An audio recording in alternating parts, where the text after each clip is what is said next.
Bismillahirrahmanirrahim. Assalamualaikum warahmatullahi wabarakatuh. Perkenalkan, nama saya Lutfi. Saya berasal dari Prodi Pendidikan Fisika semester 3. Di sini saya akan menjelaskan tentang model-model kepemimpinan. Pada slide pertama ini saya akan memperkenalkan topik presentasi, yaitu model-model kepemimpinan dalam manajemen kepemimpinan Islam. Selanjutnya ada pendahuluan dalam kepemimpinan Islam. Kepemimpinan Islam berlandaskan pada Al-Quran dan hadis sebagai pedoman utama. Islam memandang pemimpin sebagai pelayan umat, bukan penguasa yang bertindak semaunya.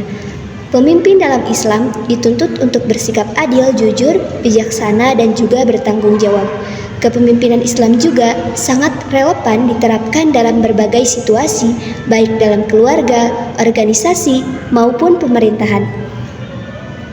Dengan memahami konsep ini, kita dapat melihat bahwa kepemimpinan Islam ini tidak hanya fokus pada hasil, akan tetapi juga pada proses dan nilai moral yang dijalankan selama memimpin. Selanjutnya ada tujuan dan gambaran umum. Tujuan dari pembahasan ini adalah untuk memahami berbagai model dari kepemimpinan, khususnya kepemimpinan transformasional dan kepemimpinan syuro. Kepemimpinan transformasional mendorong perubahan positif dan peningkatan kualitas individu maupun kelompok. Sedangkan kepemimpinan syuro menekankan pada pengambilan keputusan secara kolektif dan adil melalui musyawarah.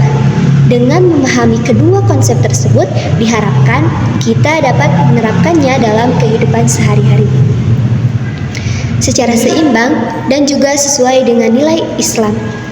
Selanjutnya ada model kepemimpinan transformasional. Model kepemimpinan transformasional adalah gaya kepemimpinan yang menginspirasi dan memotivasi anggotanya untuk berkembang dan mencapai tujuan bersama. Pemimpin transformasional tidak hanya memberi perintah, akan tetapi juga memberikan contoh, dorongan, dan visi misi yang jelas. Dalam Islam, model ini sejalan dengan prinsip keteladanan di mana pemimpin harus menjadi contoh yang baik bagi pengikutnya. Kolaborasi dan kerjasama menjadi kunci utama dalam mencapai tujuan bersama. Selanjutnya ada model kepemimpinan servant.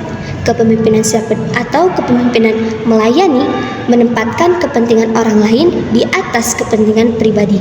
Nah, pemimpin ini bertugas untuk melayani, membantu, dan memberdayakan anggotanya agar dapat berkembang. Konsep ini sesuai dengan ajaran Islam, di mana seorang pemimpin harus rendah hati dan mengutamakan kesejahteraan umat. Selanjutnya ada model kepemimpinan karismatik. Kepemimpinan karismatik bertumpu pada daya tarik pribadi dan visi yang kuat dari seorang pemimpin. Pemimpin yang karismatik mampu menggerakkan dan memotivasi orang lain melalui kepribadiannya. Namun, dalam Islam, karisma harus diimbangi dengan akhlak yang baik agar tidak disalahgunakan. Karisma yang dibangun atas dasar nilai moral yang berpengaruh positif. Selanjutnya ada kepemimpinan otokrasi demokratis. Model otokrasi menempatkan keputusan sepenuhnya di tangan pemimpin, sedangkan model demokratis melibatkan anggota dalam pengambilan keputusan. Dalam Islam, pendekatan demokratis lebih dianjurkan melalui prinsip-prinsip musyawarah. Namun dalam kondisi tertentu, kepemimpinan juga tegas diperlukan asalkan tetap adil dan juga bertanggung jawab. Yang selanjutnya ada kepemimpinan Nabi Muhammad SAW. Nabi Muhammad merupakan teladan utama dalam kepemimpinan. Beliau ini menunjukkan kepemimpinan yang bijaksana, adil, dan penuh kasih sayang, dan tegas dalam prinsip. Kepemimpinan Rasulullah ini tidak hanya dihormati, akan tetapi juga dicintai oleh umatnya.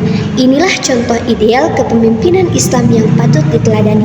Selanjutnya, kepemimpinan musyawarah. Musyawarah merupakan proses pengambilan keputusan bersama. Dalam Islam, musyawarah ini sangat dianjurkan untuk mencapai kesepakatan yang adil. Dengan musyawarah, setiap anggota ini merasa dihargai dan dilibatkan. Selanjutnya ada implementasi model kepemimpinan. Implementasi kepemimpinan dapat dilakukan melalui pelatihan dan juga pengembangan kemampuan. Diskusi dan juga pengambilan keputusan kolektif juga menjadi bagian penting dari model ini. Yang selanjutnya ada tantangan kepemimpinan. Globalisasi membawa tantangan besar bagi kepemimpinan Islam. Pemimpin dituntut adaptif, profesional, namun tetap berpegang pada nilai Islam. Inilah tantangan yang harus dihadapi dengan bijak.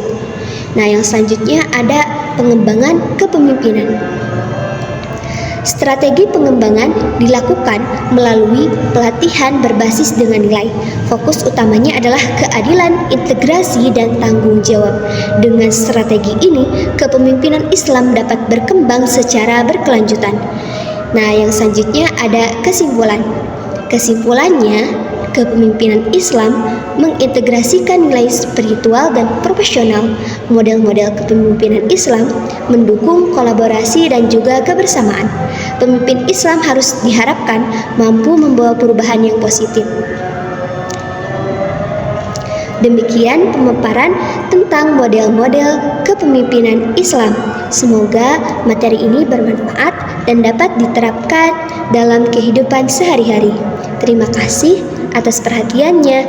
Wassalamualaikum warahmatullahi wabarakatuh.